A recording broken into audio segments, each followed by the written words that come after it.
പിതാവിൻ്റെയും പുത്രൻ്റെയും പരിശുദ്ധാത്മാവിൻ്റെയും നാമത്തിൽ.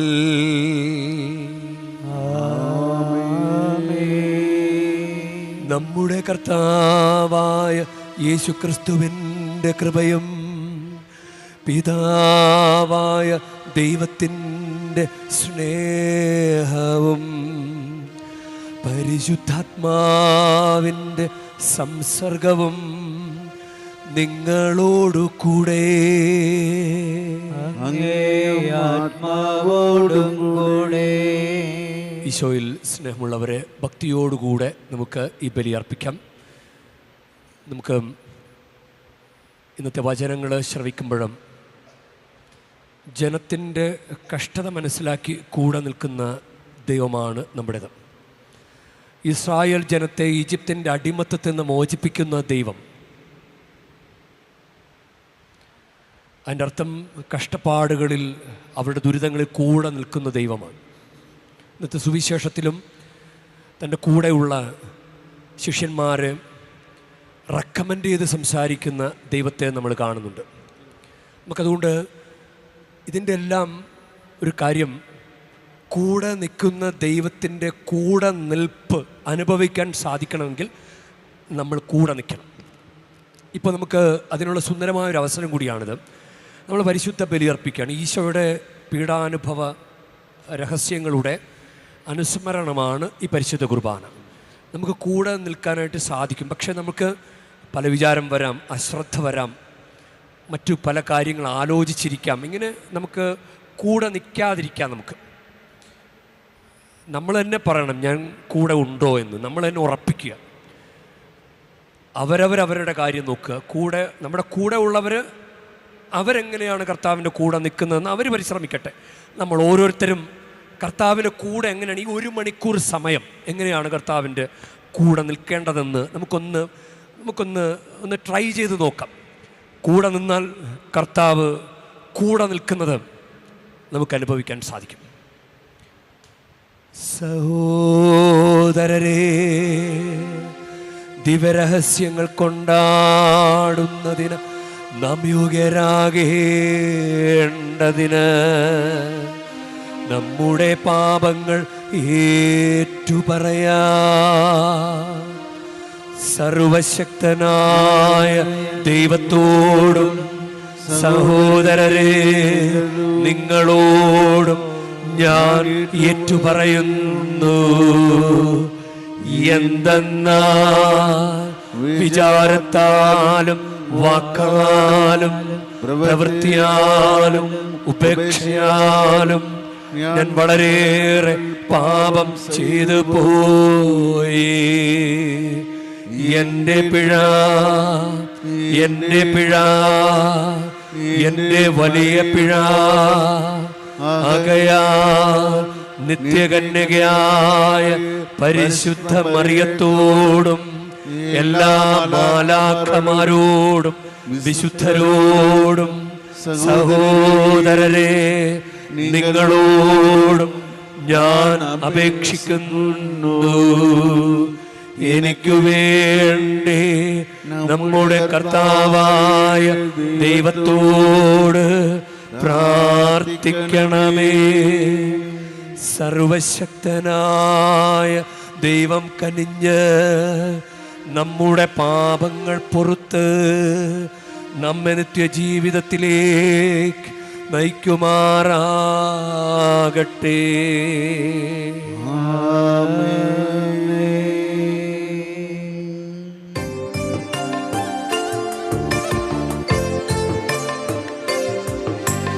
കർത്താവേ കനിയണമേ, കർത്താവേ കനിയണമേ.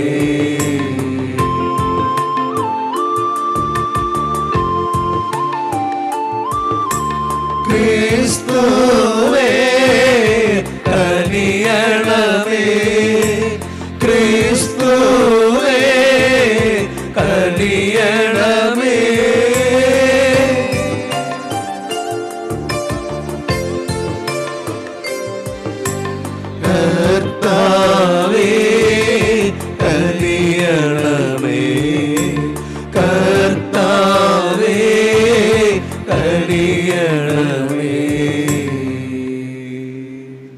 നമുക്ക് പ്രാർത്ഥിക്കാം.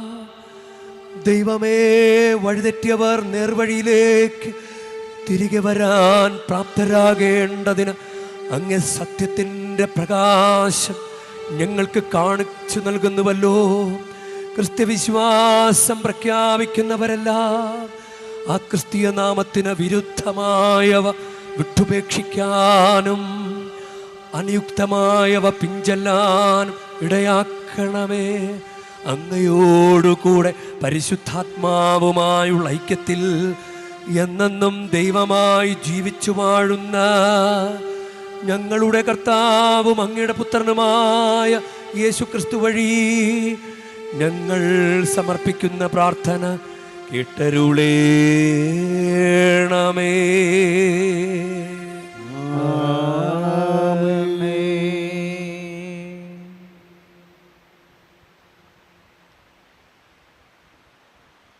പുറപ്പാടിൻ്റെ പുസ്തകത്തിൽ നിന്ന് അക്കാലത്ത് മോശയും അഹറോനും ഫറവോയുടെ സന്നദ്ധിയിൽ നിരവധി അത്ഭുതങ്ങൾ പ്രവർത്തിച്ചു. എന്നാൽ കർത്താവ് ഫറവോയുടെ ഹൃദയം കഠിനമാക്കിയതിനാൽ അവൻ ഇസ്രായേൽക്കാരെ തൻ്റെ രാജ്യത്തിൽ നിന്നും വിട്ടയച്ചില്ല. കർത്താവ് ഈജിപ്തിൽ വെച്ച് മോശയോടും അഹറോനോടും അരുളി ചെയ്തു, ഈ മാസം നിങ്ങൾക്ക് വർഷത്തിൻ്റെ ആദ്യ മാസമായിരിക്കണം. ഇസ്രായേൽ സമൂഹത്തോട് മുഴുവൻ പറയുവിൻ, ഈ മാസം 10-ാം ദിവസം ഓരോ കുടുംബത്തലവനും ഓരോ ആട്ടിൻകുട്ടിയെ കരുതി വെക്കണം. ഒരു വീടിന് ഒരു ആട്ടിൻകുട്ടി വീതം. ഏതെങ്കിലും കുടുംബം ഒരാട്ടിൻകുട്ടിയെ മുഴുവൻ ഭക്ഷിക്കുവാൻ മാത്രം വലുതല്ലെങ്കിൽ ആളുകളുടെ എണ്ണം നോക്കി അയൽ കുടുംബത്തെ പങ്കുചേർക്കട്ടെ. ഭക്ഷിക്കുവാനുള്ള കഴിവ് പരിഗണിച്ചു വേണം ഒരാടിനു വേണ്ട ആളുകളുടെ എണ്ണം നിശ്ചയിക്കാൻ.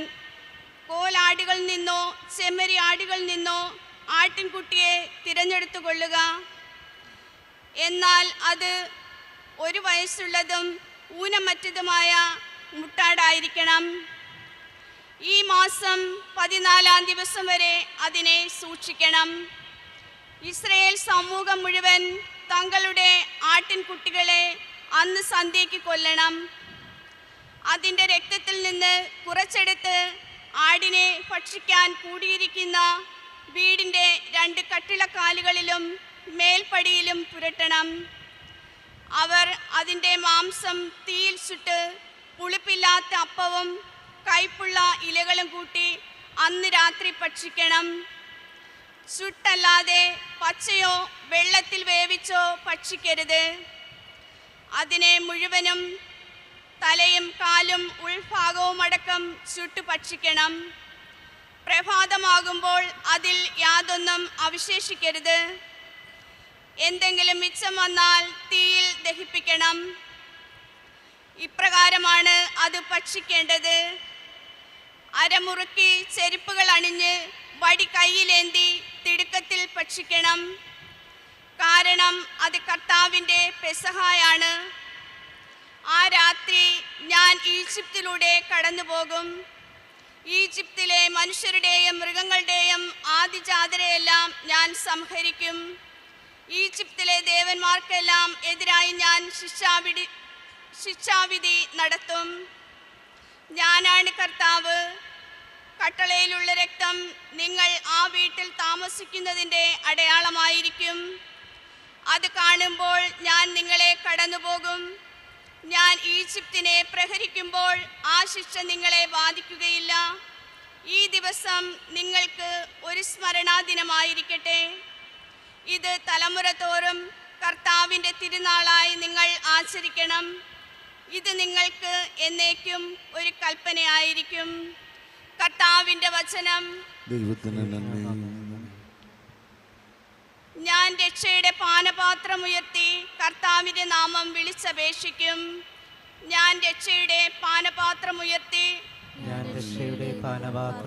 കർത്താവിന്റെ നാമം വിളിച്ചപേക്ഷിക്കും. കർത്താവ് എൻ്റെ മേൽ ചൊരിഞ്ഞ അനുഗ്രഹങ്ങൾക്ക് ഞാൻ എന്തു പകരം കൊടുക്കും?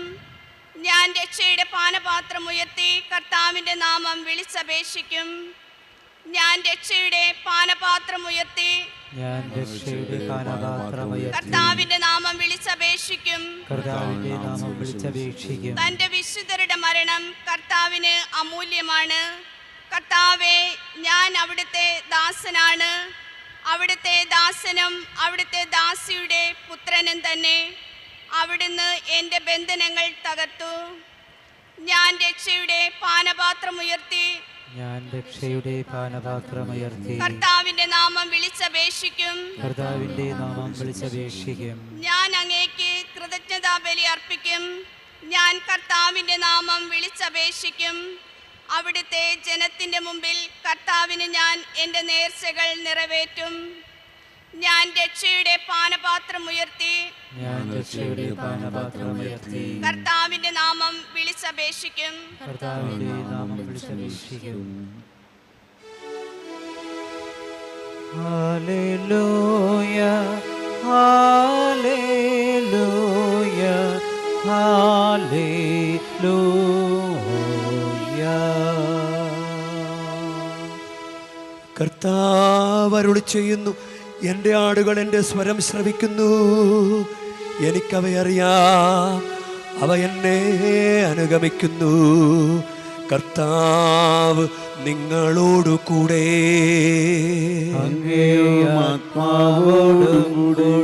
മത്തായിയുടെ വിശുദ്ധ സുവിശേഷത്തിൽ നിന്നുള്ള വായന.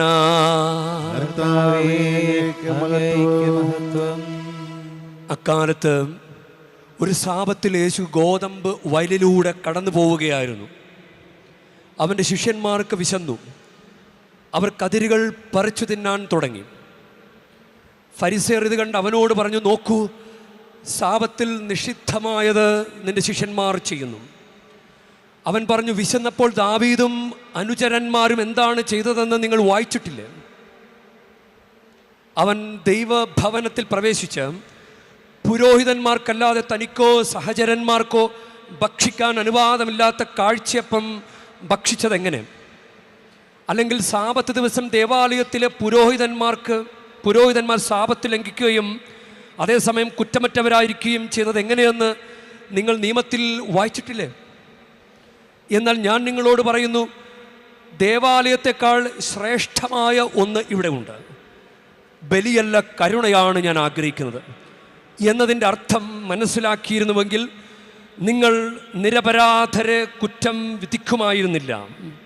എന്നാൽ മനുഷ്യപുത്രൻ സാപത്തിൻ്റെയും കർത്താവാണ്. കർത്താവിൻ്റെ സുവിശേഷം.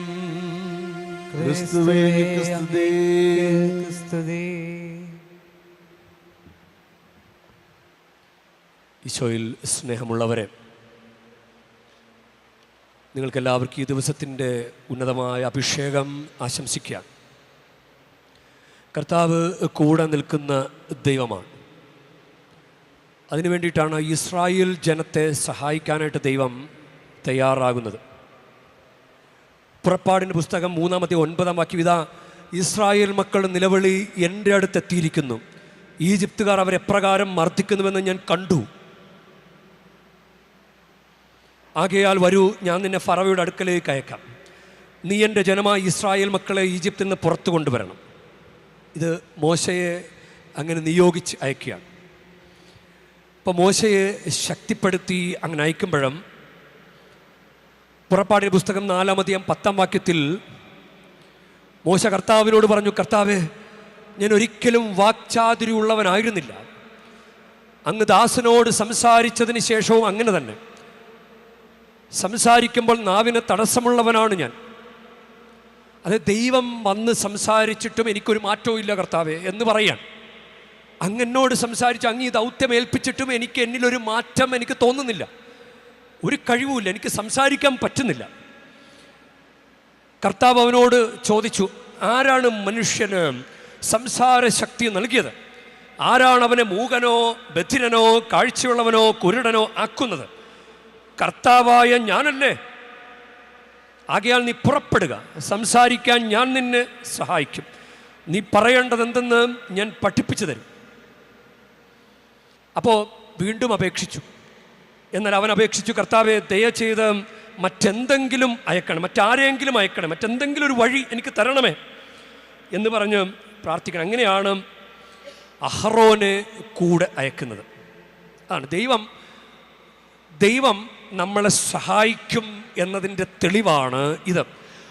മോശയുടെ കുറവൊന്നും കുറവല്ല, ഞാൻ നിൻ്റെ കൂടെ ഉണ്ടെന്ന് പറഞ്ഞ് ശക്തിപ്പെടുത്തുകയും എന്തെങ്കിലും മറ്റാരെങ്കിലും കൂടെ അയക്കണമേ, എനിക്ക് ഒറ്റക്ക് പറ്റുകയില്ല എന്ന് പറഞ്ഞപ്പോൾ അഹറോനെ കൂടെ അയക്കുകയും ചെയ്യുന്ന ദൈവം. ദൈവത്തിന് എപ്പോഴും ഒരു പരിഹാരമുണ്ട്, ദൈവത്തിന് എപ്പോഴും ഒരു വഴിയുണ്ട്. അതാണ് വീണ്ടും വീണ്ടും മോശയെ ധൈര്യപ്പെടുത്തുന്നുണ്ട്. 6-ാമത്തെ അധ്യായത്തിൽ, പുറപ്പാട് 6-ാമത്തെ അധ്യായത്തിൽ വീണ്ടും അത് 12-ാമത്തെ വാക്യത്തിൽ മോശ കർത്താവിനോട് പറഞ്ഞു, ഇസ്രായേൽ മക്കൾ പോലും ഞാൻ പറയുന്നത് കേൾക്കുന്നില്ല, പിന്നെ ഫറവോ കേൾക്കുമോ? പോരെങ്കിൽ ഞാൻ സംസാരിക്കാൻ കഴിവില്ലാത്തവനുമാണ്. കർത്താവ് മോശയോട് അഹറോനോടും കൽപ്പിച്ചു, ഇസ്രായേൽക്കാരെ ഈജിപ്തിൽ നിന്ന് മോചിപ്പിക്കാൻ ഞാൻ നിങ്ങളെ നിയോഗിച്ചിരിക്കുന്നുവെന്ന് ഇസ്രായേൽ മക്കളോടും ഈജിപ്ത് രാജാവായ ഫറവോയോടും പറയുക. ഇങ്ങനെ പറഞ്ഞ് ശക്തിപ്പെടുത്തുകയാണ്. കർത്താവ് പറയുന്നുണ്ട്, അത് പുറപ്പാടിൻ്റെ പുസ്തകം 6-ാമത്തെ 2-ാമത്തെ വാക്യം ഒരു വചനമേ ഉള്ളൂ. അവിടെ നിന്ന് തുടർന്നു, ഞാൻ കർത്താവാണ്, ഐ ആം ദ ലോർഡ്, ഞാൻ കർത്താവാണ്, എല്ലാം നിയന്ത്രിക്കുന്ന ആൾ ഞാനാണ്, നിങ്ങൾ ഞാൻ പറയുന്ന അനുസരിക്കുക. പിന്നീട് വീണ്ടും പുറപ്പാട് 6:6 ആകയാൽ ഇസ്രായേൽ മക്കളോട് പറയുക, ഞാൻ കർത്താവാണ്, ഈജിപ്തുകാർ ചുമത്തിയ ഭാരം നീക്കി നിങ്ങളെ ഞാൻ മോചിപ്പിക്കും, നിങ്ങളുടെ അടിമത്തത്തിൽ നിന്ന് ഞാൻ നിങ്ങളെ സ്വതന്ത്രരാക്കും. ഇത് പറയുന്ന ദൈവമാണ്. ഇങ്ങനെ എപ്പോഴും കൂടെ നിൽക്കുന്ന ദൈവം, കൂടെ അനുനയിപ്പിച്ച് അല്ലെങ്കിൽ അവരുടെ കൂടെ ഞാൻ കൂടെ ഉണ്ട് എന്ന് പറഞ്ഞ് എന്ത് ചോദ്യം ചോദിച്ചാൽ അതിന് മറുപടി പറയുന്ന ദൈവം. ഇതെനിക്ക് പറ്റില്ലല്ലോ, അങ്ങനെയൊക്കെ ആണല്ലോ, എന്തെങ്കിലും കുറവുകളൊക്കെ പറഞ്ഞ് അത് മുടക്കാൻ നോക്കുമ്പോഴും അതിനെല്ലാം കൂടെ നിൽക്കുന്ന ദൈവം, കൂടെ നിന്ന് സപ്പോർട്ട് ചെയ്യുന്ന ദൈവം. ഇപ്പം ദൈവം പറഞ്ഞതുപോലെ തന്നെ ഫറവോയോട് പറഞ്ഞു, കാര്യമൊന്നും പറഞ്ഞിട്ട് ഫറവോ അനുസരിക്കുന്നില്ല. ദൈവം തന്നെ ഫറവോയുടെ ഹൃദയം കഠിനമാക്കി. എന്നിട്ട് 10 ബാധകൾ അയക്കുന്നത് നമുക്കറിയാം. വടി സർപ്പമാകുന്നത്, ജലം രക്തമായി മാറുന്നത്, തവളകളെ അയക്കുന്നത്, പേൻ പെരുകുന്നത്, ഈച്ചകൾ പെരുകുന്നത്, മൃഗങ്ങൾ ചത്തൊടുങ്ങുന്നത്, വ്രണങ്ങൾ ബാധിക്കുന്നത്, കന്മഴ പെയ്യുന്നത്, വെട്ടുകിളികൾ വരുന്നത്, അതുപോലെ അന്ധകാരം വ്യാപിക്കുന്നത്. ഇങ്ങനെ 10 ബാധകൾ നടത്തി അതിനുശേഷമാണ് ഇന്നത്തെ വായന നമ്മൾ ശ്രമിക്കുന്നത്. അത് പുറപ്പാടിൻ്റെ പുസ്തകം 11ഉം 12ഉം അധ്യായത്തിലുള്ള വചനങ്ങളാണ്. അതാണ് ഈജിപ്തുകാരുടെ ആദ്യജാതരെ വധിക്കുന്നത്. അതിനു വേണ്ടിയിട്ടാണ് കുഞ്ഞാടിൻ്റെ രക്തം അത് ഭക്ഷിക്കണം, തിടുക്കത്തിൽ ഭക്ഷിക്കണം, എന്നിട്ട് ഒരു അടയാളം നിങ്ങൾ തന്നെ വെക്കുക, കട്ടളയിൽ കുഞ്ഞാടിൻ്റെ രക്തം. അങ്ങനെ കുഞ്ഞാടിൻ്റെ രക്തം പതിച്ച ഭവനങ്ങൾ ഞാൻ പ്രവേശിക്കുകയല്ല, മറ്റുള്ളവരുടെ രക്തം പതിക്കാത്ത ഭവനങ്ങൾ അതിൽ ഞാൻ പ്രവേശിച്ച് അവരുടെ ആദ്യജാതരുടെ, മനുഷ്യരുടെയും മൃഗങ്ങളുടെയും ആദ്യജാതരെ ഞാൻ വധിക്കും. ഇതിങ്ങനെ ദൈവം എന്തും ചെയ്യും, അങ്ങേയറ്റം വരെ പോവും, രക്ഷിക്കാൻ വേണ്ടി അങ്ങേയറ്റം വരെ. ഇത് നമുക്ക് സ്വീകരിക്കാവുന്നൊരു ദൂതാണ്. നമ്മളെ സഹായിക്കാൻ വേണ്ടി ദൈവം അങ്ങേയറ്റം വരെ പോവും. പക്ഷേ നമ്മൾ കൂടെ നിൽക്കണം, കർത്താവിൻ്റെ കൂടെ നിൽക്കണം. കർത്താവിൻ്റെ കൂടെ നിന്നാൽ കർത്താവ് നമ്മളെ അനുഗ്രഹിക്കും. അതാണ് നമുക്ക് കൂടെ നിൽക്കാൻ ഒത്തിരി സാധ്യതകളുണ്ട്, ഇല്ലേ? നമ്മളിങ്ങനെ വെറുതെ ഞാൻ കൂടെ ഉണ്ട് കർത്താവേ, ഞാൻ കൂടെ ഉണ്ട് എന്ന് വാക്കുകൊണ്ട് പറഞ്ഞുകൊണ്ട് കാര്യമുണ്ടോ? കർത്താവ് എല്ലാം കാണുന്നുണ്ടല്ലോ, കർത്താവിന് അറിയാമല്ലോ കൂടെ നിൽക്കുന്നുണ്ടോ എന്ന്. അപ്പോൾ വളരെ അക്ഷരാർത്ഥത്തിൽ സഭയിലൂടെ നമുക്ക് കൂടെ നിൽക്കാൻ പറ്റുന്നൊരു കാര്യമാണ് നമ്മുടെ കൗദാശിക ജീവിതം. ഞായറാഴ്ച ആചരണം, കുർബാന, കുമ്പസാരം, കുടുംബ പ്രാർത്ഥന, കൽപ്പനകൾ പാലിക്കൽ, ഇതൊക്കെ നമ്മുടെ കർത്താവിൻ്റെ കൂടെ നിൽക്കുന്ന കാര്യങ്ങളാണ്. ഇതൊന്നും ചെയ്യാതെ നമുക്കിഷ്ടമുള്ള കാര്യങ്ങളൊക്കെ ചെയ്തു കഴിഞ്ഞാൽ കൂടെ നിൽക്കുന്നുവെന്ന് കർത്താവിനും തോന്നിയാലും നമുക്കും തോന്നിയാലും ഇല്ല. നമ്മൾ ചിലപ്പോൾ നമുക്ക് ഇഷ്ടമുള്ളതൊക്കെ ചെയ്യും, ഇഷ്ടമുള്ളത് നമുക്ക് തോന്നുന്ന നേർച്ചകളൊക്കെ നേരും, എന്നിട്ട് നമ്മളെ ബോധ്യപ്പെടുത്തും. പക്ഷെ ദൈവത്തെ ബോധ്യപ്പെടുത്തുന്നില്ല. ദൈവത്തെ ബോധ്യപ്പെടുത്തണം. ഇതാണ് ദൈവത്തെ ബോധ്യപ്പെടുത്താൻ വേണ്ടി അവർ ചെയ്ത കാര്യമാണ്, അവർ കട്ടളയിൽ രക്തം തളിച്ചു. അതൊരു മുദ്രയാണ്. യോഹന്നാന്റെ സുവിശേഷം 6-ാം അധ്യായം 27-ാം വാക്യത്തിൽ ഒരു മുദ്രയെക്കുറിച്ച് പറയുന്നുണ്ട്.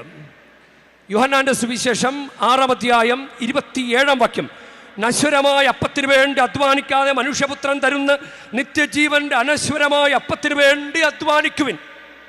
എന്തെന്നാൽ പിതാവായ ദൈവം അവൻ്റെ മേൽ അംഗീകാരമുദ്ര വച്ചിരിക്കുന്നു. അവൻ്റെ മേൽ അംഗീകാരമുദ്ര വച്ചിരിക്കുന്നു. അതായത് കുർബാന സ്വീകരിക്കുന്നവരുടെ മേൽ ഒരു മുദ്ര പതിയുന്നത് പോലെ, അല്ലെങ്കിൽ മുദ്ര പതിച്ചിങ്ങോട്ട് വിട്ടവൻ്റെ ശരീരം സ്വീകരിക്കുമ്പോൾ നമുക്കതിൻ്റെ ഒരു ഇഫക്റ്റ് ഉണ്ടാകുന്നത് പോലെ. രണ്ടു തരത്തിൽ മനസ്സിലാക്കാം. ദൈവത്തിൻ്റെ പുത്രന് ഒരു മുദ്രയുണ്ട്, ഇല്ലേ? ദൈവത്തിൻ്റെ പുത്രന് അങ്ങനെ മനസ്സിലാക്കാം. അവൻ്റെ മേൽ മുദ്ര പതിച്ചിരിക്കുന്നു. അതായത് ഇങ്ങനെയാണ് അധ്വാനിക്കുന്നത്. എന്തെന്നാൽ പിതാവായ ദൈവം അവൻ്റെ മേൽ അംഗീകാര മുദ്ര വച്ചിരിക്കുന്നു. ആരുടെ മേൽ?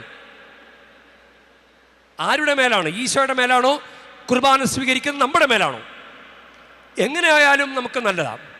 ഈശോയുടെ മേൽ മുദ്ര പതിച്ചു വെച്ചാൽ, അപ്പം ഈശോയെ നമ്മൾ കൗദാശികമായിട്ട് സ്വീകരിക്കുമ്പോൾ ആ മുദ്രയുടെ ഒരു ഇഫക്റ്റ് നമ്മിൽ വരും. ഇനി നമ്മൾ കുർബാന സ്വീകരിക്കുകയാണെങ്കിൽ നല്ല ഒരുക്കത്തോടുകൂടെ കുർബാന സ്വീകരിക്കുമ്പോൾ നമ്മുടെ ശിരസിലൊരു മുദ്ര ഇങ്ങനെ ഇട്ട് തന്നിങ്ങനെ മാറ്റി നിർത്തുന്നത് പോലെ, ഇപ്പം സ്വർഗത്തിൽ നോക്കുമ്പോൾ മുദ്രയുള്ള ശിരസ്സുകൾ, അതാണ് കൂടെ നിൽക്കുന്നു എന്നതിൻ്റെ ഒരു തെളിവ് പോലെയാണ് കൗദാശിക ജീവിതം. കൂടെ നിൽക്കുന്നു എന്നതിൻ്റെ തെളിവ് കൗദാശിക ജീവിതം. അപ്പോൾ വർഷങ്ങൾ കുമ്പസാരിക്കാതെയും കുർബാന സ്വീകരിക്കാൻ നടന്നാൽ നമുക്ക് തന്നെ അറിയാം നമ്മൾ കൂടെ നിൽക്കുന്നില്ല എന്ന് ദൈവത്തിനും അറിയാം. കാരണം ഒരു മുദ്ര പോലും വരുന്നില്ല. അപ്പോൾ അതാണ് നമ്മൾ കൂടെ നിൽക്കുന്നു എന്നതിൻ്റെ ഒരു തെളിവ് എപ്പോഴും കൊടുക്കണം. ഇന്നത്തെ സുവിശേഷത്തിൽ, അത് മത്തായിയുടെ സുവിശേഷം 12-ാമത്തെ അധ്യായത്തിലാണ്. 12-ാമത്തെ അധ്യായത്തിൽ സാബത്തിനെ കുറിച്ചുള്ള വിവാദത്തിൽ അവരിങ്ങനെ വയലിലൂടെ കടന്നു പോകുമ്പോൾ അവർ വിശന്ന്, പാവങ്ങൾ, അവർക്ക് വിശന്നപ്പോൾ അവർ കതിരുകൾ പറിച്ചു തിന്നു. അത് വലിയ കുഴപ്പമുള്ള കാര്യമല്ല. പക്ഷേ അത് കണ്ടു നിന്ന ഫരിസേയർക്ക് അത് കുഴപ്പമായി. അപ്പം ഈശോയുടെ കൂടെ അവരുണ്ട്. അവരെവിടെയെങ്കിലും ഈശോ എവിടെ? അങ്ങനെയല്ല. അവരൊരുമിച്ച് പോകുമ്പോഴാണ് ഈശോ അവർക്ക് വേണ്ടി സംസാരിച്ചു. അതാണ് റെക്കമെൻഡ് ചെയ്യും ഈശോ നമുക്ക് വേണ്ടി നിലകൊള്ളും കൂടെ നിന്നാൽ. ഇത് വളരെ അക്ഷരാർത്ഥത്തിൽ അവർ കൂടെ ഉണ്ട്. അവർ ഒരുമിച്ച് നടന്നു പോകുമ്പോൾ അവരുടെ കൂടെ ശിഷ്യന്മാരുണ്ട്. ശിഷ്യന്മാരെ ആരും ഒക്കെ കുറ്റപ്പെടുത്തി. അപ്പോൾ ഈശോ ശിഷ്യന്മാർക്ക് വേണ്ടി സംസാരിച്ചു. അത് നമ്മൾ ധ്യാനിക്കേണ്ട ഒരു കാര്യമാണ്. ഈശോ തൻ്റെ ശിഷ്യന്മാർക്ക് വേണ്ടി സംസാരിച്ചു. അവൻ പറഞ്ഞു, വിശന്നപ്പോൾ ദാവീദും അനുചരന്മാരും എന്താണ് ചെയ്തതെന്ന് നിങ്ങൾ വായിച്ചിട്ടില്ലേ? അവൻ ദൈവഭവനത്തിൽ പ്രവേശിച്ച പുരോഹിതന്മാർക്കല്ലാതെ തനിക്കോ സഹചരന്മാർക്കോ ഭക്ഷിക്കാൻ അനുവാദമില്ലാത്ത കാഴ്ചപ്പം ഭക്ഷിച്ചത് എങ്ങനെ? അല്ലെങ്കിൽ സാബത്ത് ദിവസം ദേവാലയത്തിലെ പുരോഹിതന്മാർ സാബത്ത് ലംഘിക്കുകയും അതേസമയം കുറ്റമറ്റവരായിരിക്കുകയും ചെയ്യുന്നത് എങ്ങനെയെന്ന് നിങ്ങൾ നിയമത്തിൽ വായിച്ചിട്ടില്ലേ?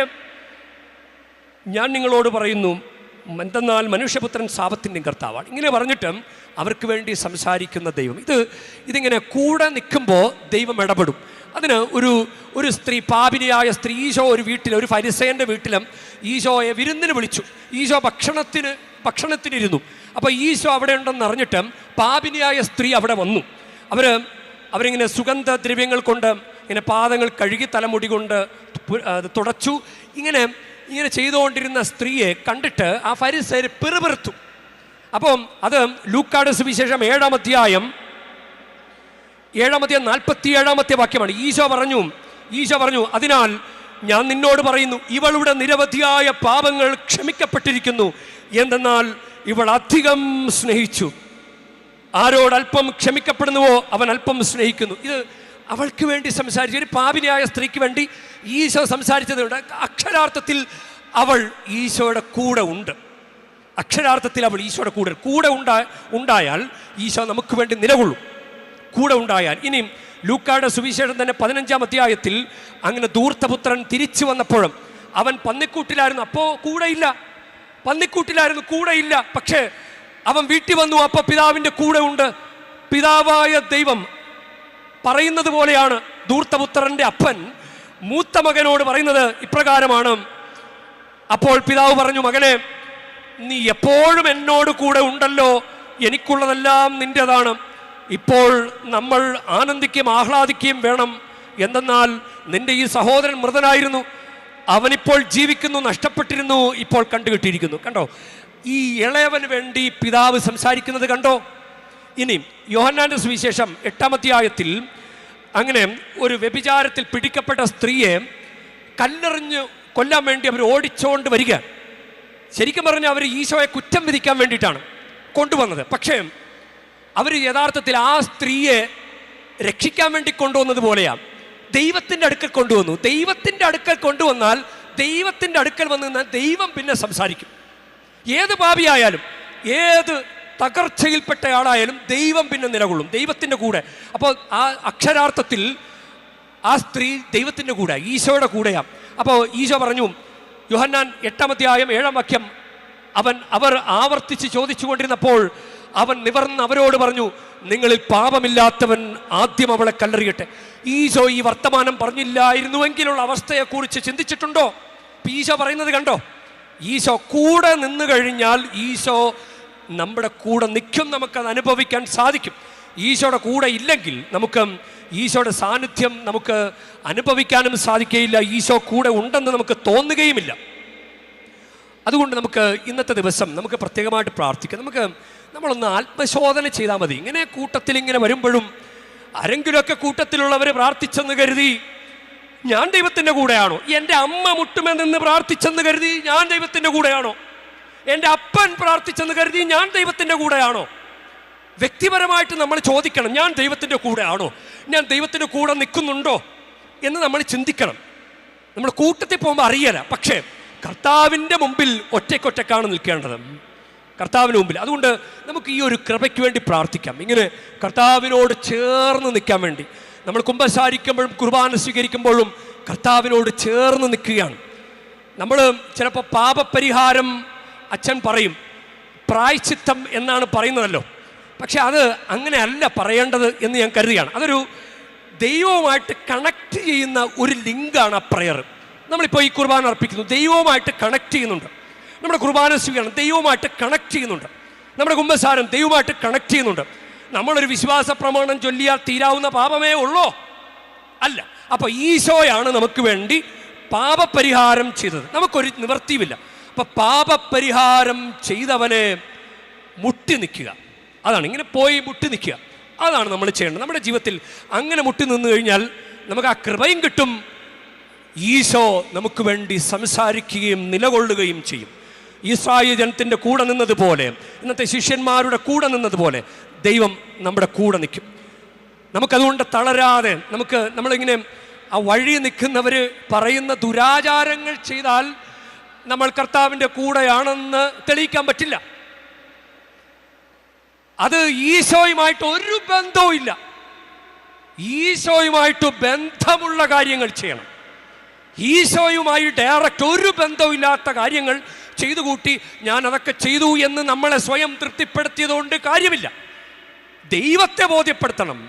കട്ടളപ്പടി രക്തം തളിച്ച് ദൈവത്തെ ബോധ്യപ്പെടുത്തിയതുപോലെ കൗദാശിക ജീവൻ നയിച്ച് ദൈവത്തെ ബോധ്യപ്പെടുത്തണം നമ്മൾ. അത് ആ ഒരു ജീവിത വഴി തളരാതെ മുന്നോട്ട് പോകാൻ വേണ്ടി നമുക്ക് പ്രത്യേകം ദൈവത്തോട് പ്രാർത്ഥിക്കേണ്ടതുണ്ട്. ഈ വഴി ഞാൻ തളരാതെ നീങ്ങാനായി,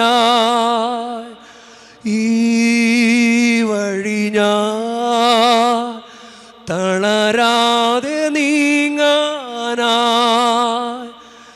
നീ വരേണേ ജീവനായി ജീവനേകും ഭോജ്യമായി പിരിയാതെ എൻ നാഥനെ നീ വഹിക്കണമേ. യേശുവേ നിൻ സ്നേഹമായി മാറിലണയാം ഞാൻ, ജീവനും എൻ ഭാരവും നിന്നിലേകാം ഞാൻ. പരിശുദ്ധ അമ്മ തമ്പുരാൻ്റെ കൂടെ നിന്നതുപോലെ കൂടെ നിൽക്കാനും അനുഗ്രഹം പ്രാപിക്കുവാനും ഞങ്ങളെ സഹായിക്കണമേ. ആമേൻ.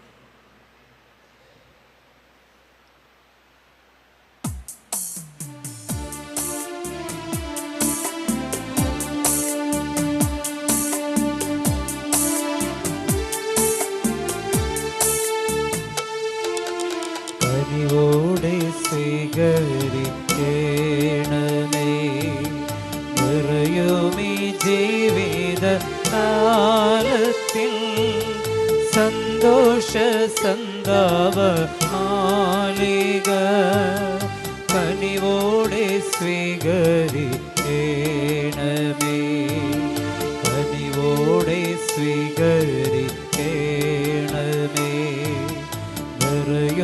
ഈ ജീവിത കാലത്തിൽ സന്തോഷ സന്താപമാലിക കനിവോടെ സ്വീകരിക്കണമേ. പ്രിയ സഹോദരരെ, എൻ്റെയും നിങ്ങളുടെയും ബലി സർവശക്തനും പിതാവുമായ ദൈവത്തിന് സ്വീകാര്യമാകുവാൻ വേണ്ടി നിങ്ങൾ പ്രാർത്ഥിക്കുവൻ. കർത്താവിന്റെ നാമത്തിന്റെ സ്തുതിക്കും മഹിമയ്ക്കും നമ്മുടെയും അവിടുത്തെ തിരുസഭ മുഴുവന്റെയും നന്മയ്ക്കുമായി അങ്ങേ കരങ്ങളിൽ നിന്ന് ഈ ബലി സ്വീകരിക്കുമാറാകട്ടെ. കർത്താവേ, കേണപേക്ഷിക്കുന്ന സഭയുടെ കാണിക്കകൾ കടാക്ഷിക്കുകയും അവയുടെ സ്വീകരണം വിശ്വാസികളുടെ വിശുദ്ധീകരണത്തിൻ്റെ വർധനയ്ക്കിടയാക്കുകയും ചെയ്യുമാറാകട്ടെ. ഞങ്ങളുടെ കർത്താവായ ക്രിസ്തു വഴി ഞങ്ങൾ സമർപ്പിക്കുന്ന പ്രാർത്ഥന കേട്ടരുളേണമേ.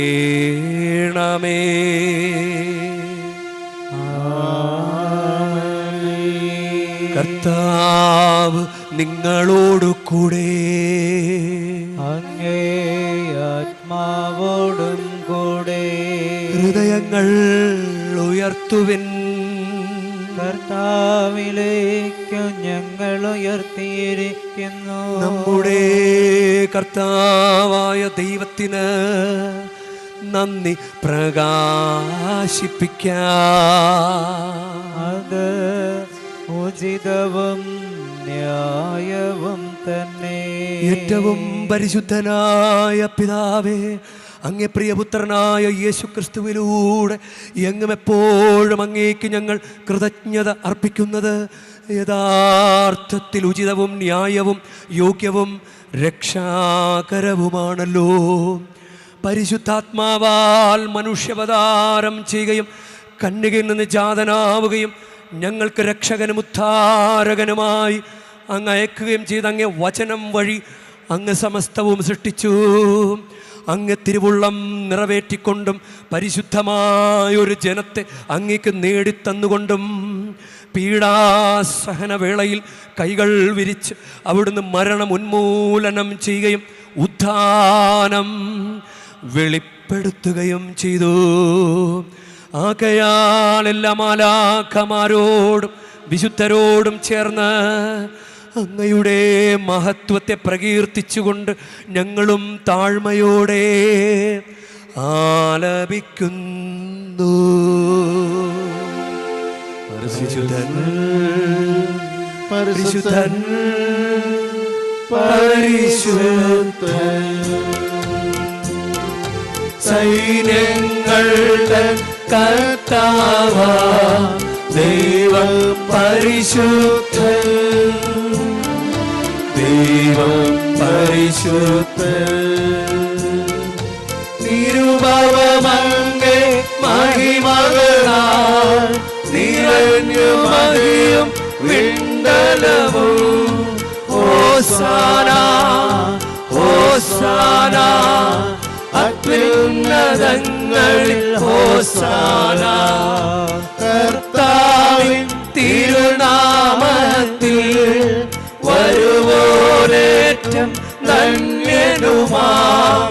ഹോസാന ഹോസാന അത്യുന്നതങ്ങളിൽ ഹോസാന.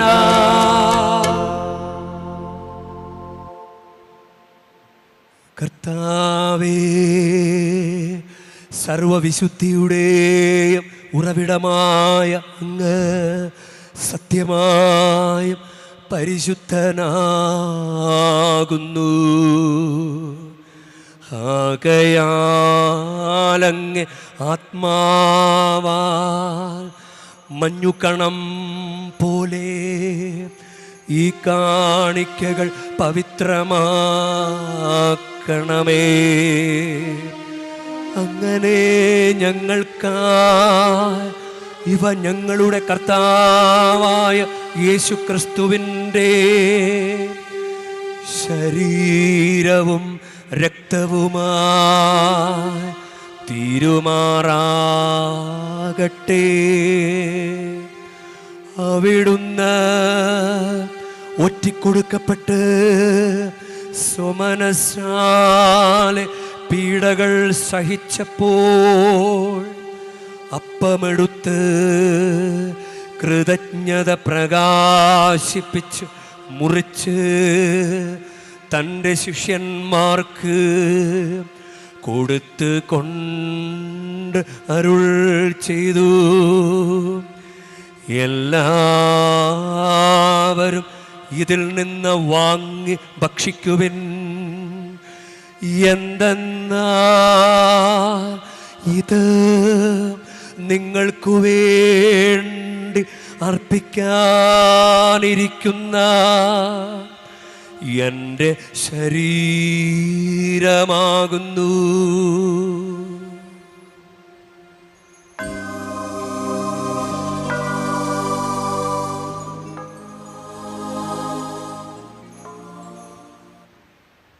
അപ്രകാരമത്താഴം കഴിഞ്ഞ് പാനപാത്രമെടുത്ത് വീണ്ടും അങ്ങേക്ക് കൃതജ്ഞത പ്രകാശിപ്പിച്ച് തൻ്റെ ശിഷ്യന്മാർക്ക് കൊടുത്ത് കൊണ്ട് അരുൾ ചെയ്തു, എല്ലാവരും വാങ്ങി ഇതിൽ നിന്ന് കുടിക്കുവിൻ. എന്തെന്നാൽ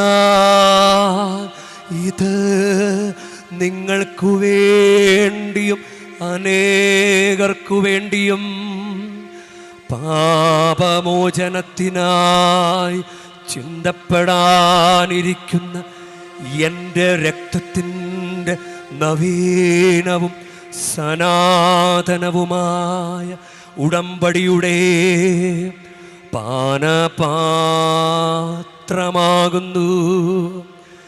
ഇതു നിങ്ങൾ എൻ്റെ ഓർമ്മയ്ക്കായി ചെയ്യുവിൻ.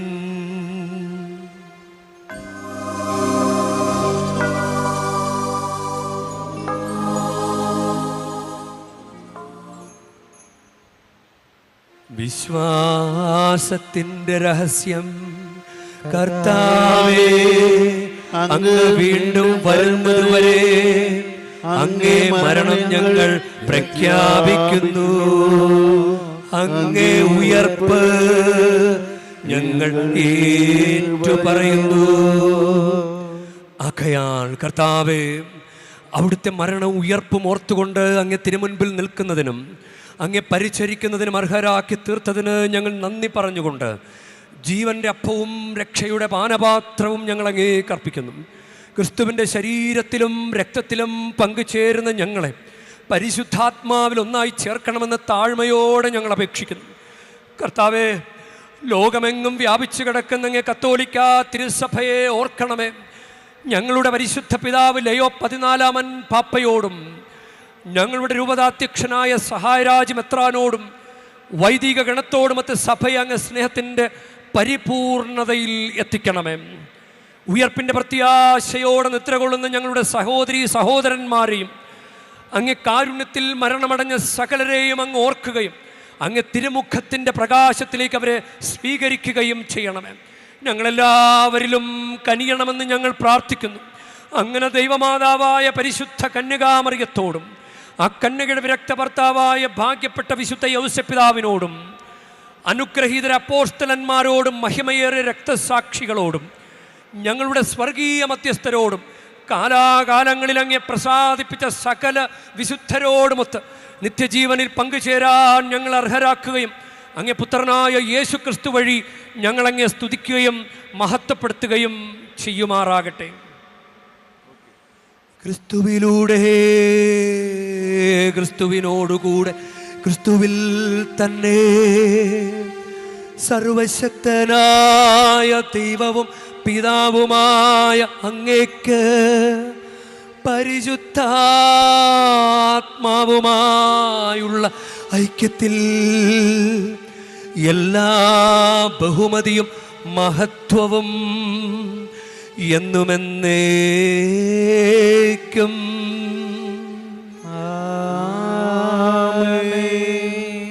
നമുക്ക് എഴുന്നേൽക്കാം. നമ്മുടെ കർത്താവ് കൽപ്പിച്ചതും പഠിപ്പിച്ചതും അനുസരിച്ച് നമുക്കൊന്ന് ചേർന്ന് പ്രാർത്ഥിക്കാം. സ്വർഗസ്ഥനായ ഞങ്ങളുടെ പിതാവേ, അങ്ങേ നാമം പൂജിതമാകണമേ, അങ്ങേ രാജ്യം വരണമേ, അങ്ങേ തിരുമനസ് സ്വർഗത്തിലെ പോലെ ഭൂമിയിലും ആകണമേ. അന്നു വേണ്ട ആഹാരം ഇന്ന് ഞങ്ങൾക്ക് തരണമേ. ഞങ്ങളോട് തെറ്റ് ചെയ്യുന്നവരോട് ഞങ്ങൾ ക്ഷമിക്കുന്ന പോലെ ഞങ്ങളുടെ തെറ്റുകൾ ഞങ്ങളോടും ക്ഷമിക്കണമേ. ഞങ്ങളെ പ്രലോഭനത്തിൽ ഉൾപ്പെടുത്തരുതേ, തിന്മയിൽ നിന്ന് ഞങ്ങളെ രക്ഷിക്കണം. കർത്താവേ, എല്ലാ തിന്മകളിൽ നിന്ന് ഞങ്ങളെ മോചിപ്പിക്കണമേ. ഞങ്ങളുടെ ദിനങ്ങളിൽ സമാധാനം കനിവാർന്ന് നൽകണമേ. അനുഗ്രഹപൂർണമായ പ്രത്യാശയും ഞങ്ങളുടെ രക്ഷകനായ യേശു ക്രിസ്തുവിൻ്റെ ആഗമനവും പ്രതീക്ഷിച്ചുകൊണ്ട് അങ്ങേ കരുണയുടെ സഹായത്താൽ ശക്തി പ്രാപിച്ച് ഞങ്ങളെപ്പോഴും പാപത്തിൽ നിന്ന് മോചിതരാവുകയും എല്ലാ വിപത്തുകളിൽ നിന്ന് സുരക്ഷിതരാവുകയും ചെയ്യുമാറാകട്ടെ. സമാധാനം ഞാൻ നിങ്ങൾക്ക് നൽകുന്നു, എൻ്റെ സമാധാനം നിങ്ങൾക്ക് ഞാൻ തരുന്നു എന്ന് അങ്ങ് അപ്പോസ്തലന്മാരോട് അരുൾ ചെയ്ത കർത്താവായ യേശു ക്രിസ്തുവേ, ഞങ്ങളുടെ പാപങ്ങളല്ല പിന്നെയോ അങ്ങ് സഭയുടെ വിശ്വാസം തൃക്കൺ പാർത്ത് അങ്ങ് തിരുവുള്ളമനുസരിച്ച് സഭയ്ക്ക് സമാധാനവും ഐക്യവും നൽകുവാൻ കനിയണമേ. എന്നും ജീവിക്കുകയും വാഴുകയും ചെയ്യുന്ന അങ്ങ് ഈ പ്രാർത്ഥന കേട്ടരുളയണമേ. കർത്താവിൻ്റെ സമാധാനവും സംരക്ഷണവും എപ്പോഴും നിങ്ങളോട് കൂടെ ഉണ്ടായിരിക്കട്ടെ. നിങ്ങൾ പരസ്പരം ക്രിസ്തുവിൻ്റെ സമാധാനം ആശംസിക്കുവിൻ. ലോകത്തിന്റെ പാപങ്ങൾ നീക്കുന്ന ദിവ്യജ്ഞാനി ഞങ്ങളിൽ കനിനമേയും. ലോകത്തിന്റെ പാപങ്ങൾ നീക്കുന്ന ദിവ്യജ്ഞാനി ഞങ്ങളിൽ കനിനമേയും. ലോകത്തിന്റെ പാപങ്ങൾ നീക്കുന്ന ദിവ്യജ്ഞാനി ഞങ്ങളിൽ സമാധാനമേ.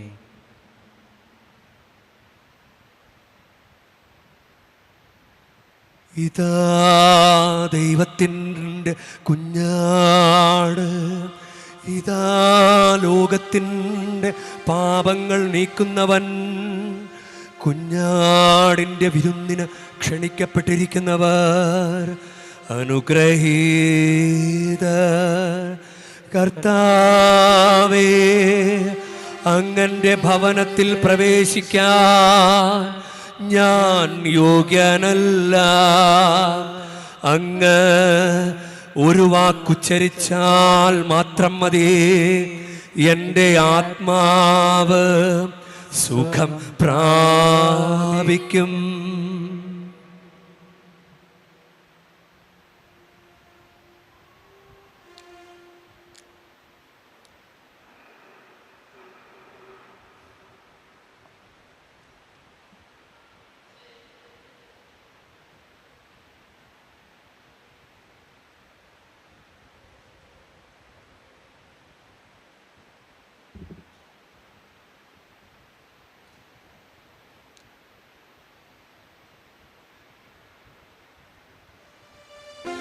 നമുക്ക് പ്രാർത്ഥിക്കാം.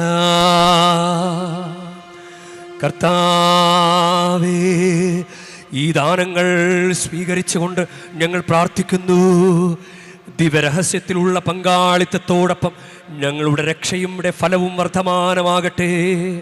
കർത്താവായ ക്രിസ്തു വഴി ഞങ്ങൾ സമർപ്പിക്കുന്ന പ്രാർത്ഥന കേട്ടരുളേണമേ.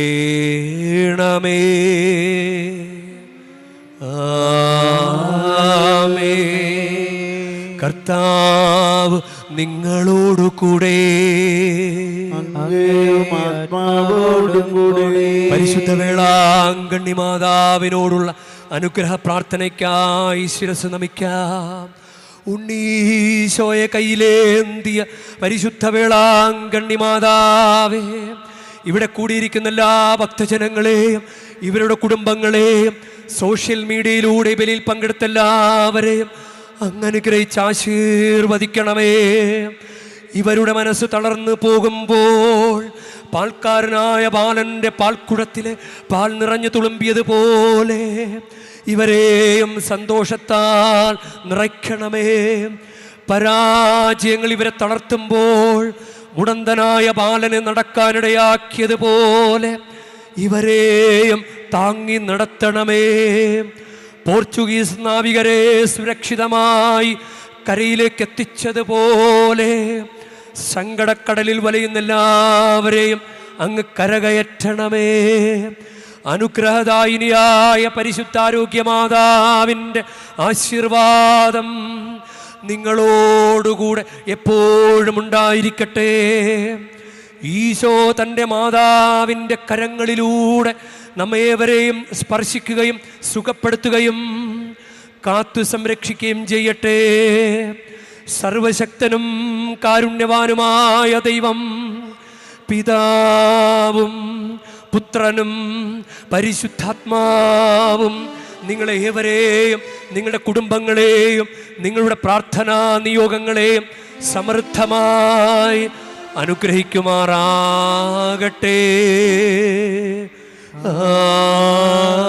ആമേൻ. ക്രിസ്തുവിൻ്റെ സ്നേഹത്തിലും സമാധാനത്തിലും പോകുവിൻ. ദിവ്യപൂജ സമാപിച്ചു. ദൈവത്തിനു നന്ദി.